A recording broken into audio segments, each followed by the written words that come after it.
అందరికీ నమస్తే. నేను మీ భార్గవి. వెల్కమ్ బ్యాక్ టు అమ్మ చేతి వంట.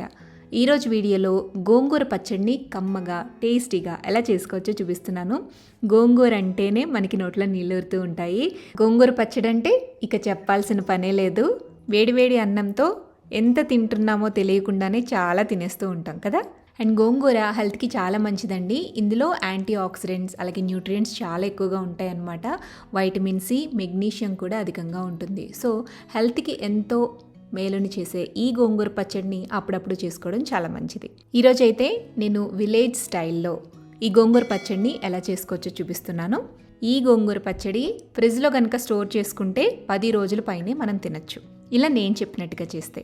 మరిక అస్సలు లేట్ చేయకుండా నోరూరించే ఈ గోంగూర పచ్చడిని ఎలా చేసుకోవాలో చూసేద్దామా. స్టవ్ మీద ప్యాన్ పెట్టుకోండి. అందులోకి 2 టేబుల్ స్పూన్ల దాకా వేరుశనగ గుళ్ళు వేసి దోరగా వేయించాలి. గింజ లోపల వరకు నిదానంగా వేగేలాగా చిన్న మంట మీద వేయించుకోండి. ఇలా దోరగా వేయించిన వేరుశనగ గుళ్ళని ఒక మిక్సీ జార్లోకి తీసుకుని పక్కన పెట్టి పూర్తిగా చల్లారనివ్వండి. ఇప్పుడు అదే కడాయిలోకి 1 టేబుల్ స్పూన్ దాకా ఆయిల్ వేసుకోండి. ఆయిల్ హీట్ అయిన తర్వాత ఇందులోకి 2 మీడియం సైజ్ టమాటాలని కొంచెం పెద్ద ముక్కలుగా కట్ చేసుకుని వేసుకోండి. అలాగే చిన్న కట్టలైతే 4, మీడియం సైజ్ కట్టలైతే 2 దాకా తీసుకుని ఆకుల్ని శుభ్రంగా క్లీన్ చేసేసి వాష్ చేసేసి ఇందులో వేయండి. అండ్ గోంగూర పులుపుని బట్టి మనం ఇక్కడ పచ్చిమిరపకాయలు తీసుకోవాలి. 10 నుంచి 15 దాకా పచ్చిమిరపకాయలని మధ్యలోకి కట్ చేసి వేసుకోండి. గోంగూర పచ్చడికి ఎప్పుడైనా సరే కారం, ఉప్పు కరెక్ట్గా ఉండాలండి, అప్పుడే టేస్ట్ అనమాట. సో మీకు పచ్చిమిరపకాయలు ఈ పచ్చడికి ఎక్కువే పడతాయి. ఇప్పుడు మూత పెట్టేసి మధ్య మధ్యలో కదుపుకుంటూ టమాటాలు, పచ్చిమిరపకాయలు అలాగే గోంగూర చక్కగా నూనెలో మగ్గేంత వరకు మగ్గించుకోండి. చిన్న మంటలోనే పెట్టుకుని మగ్గించుకోండి. ఇలా అన్నీ కూడా పూర్తిగా సాఫ్ట్గా మగ్గిపోయేంత వరకు మగ్గించుకోవాలి. గోంగూరలో వచ్చే చెమ్మ ఇలా లైట్గా ఉండాలన్నమాట. పూర్తిగా డ్రైగా అయిపోయేంత వరకు ఫ్రై చేసేయకూడదు. పచ్చడి గుజ్జు గుజ్జుగా మీకు కరెక్ట్గా రావాలి అంటే ఇందులో కాస్త చెమ్మ అనేది ఉండాలి. ఇప్పుడు స్టవ్ ఆపేసేసి ప్యాన్ పక్కన పెట్టుకుని వీటిని పూర్తిగా చల్లారనివ్వండి. ఇవన్నీ పూర్తిగా చల్లారిపోయాక ఫస్ట్ మనం మిక్సీ జార్లోకి తీసుకున్న వేరుశెనగ గుళ్ళని మెత్తగా గ్రైండ్ చేసుకోండి. ఆ తర్వాత ఇందులో మనం మగ్గించి పెట్టుకున్న గోంగూర, టమాటా, పచ్చిమిరపకాయలని కూడా వేసేసి ఒక 2 లేదా 3 వెల్లుల్లిపాయలని పొట్టు తీసేసి వేసుకోండి. ఇందులోనే రుచికి సరిపడా ఉప్పు కూడా వేయండి. ఉప్పు కూడా కాస్త ఎక్కువే పడుతుంది.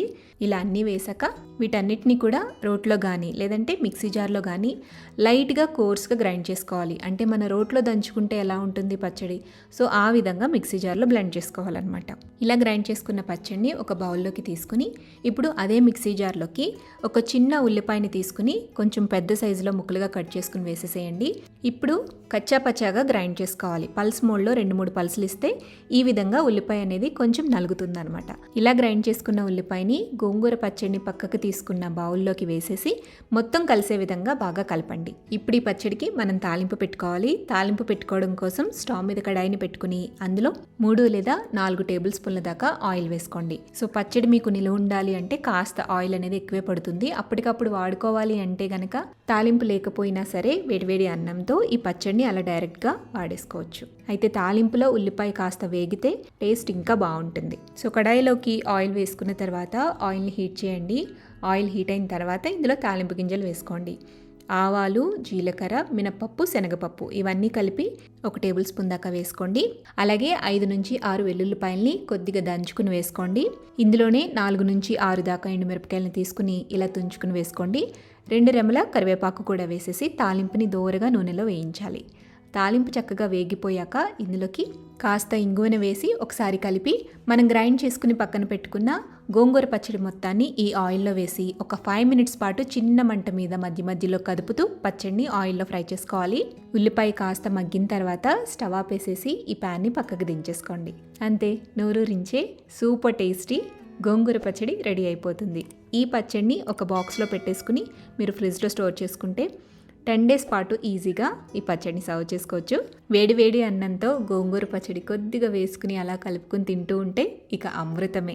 మరి ఈ టేస్టీ గోంగూర పచ్చడిని మీరు కూడా ఇంట్లో తప్పకుండా ట్రై చేయండి. ట్రై చేసి టేస్ట్ చేశాక మీ ఫీడ్బ్యాక్ని నాతో కింద కామెంట్ సెక్షన్లో షేర్ చేయడం మర్చిపోవద్దు. వీడియో నచ్చితే లైక్ చేయండి, మీ ఫ్రెండ్స్కి, రిలేటివ్స్కి షేర్ చేయండి. మరిన్ని టేస్టీ, సింపుల్, క్విక్ రెసిపీస్ కోసం అమ్మ చేతి వంట ఛానల్ని సబ్స్క్రైబ్ చేయండి.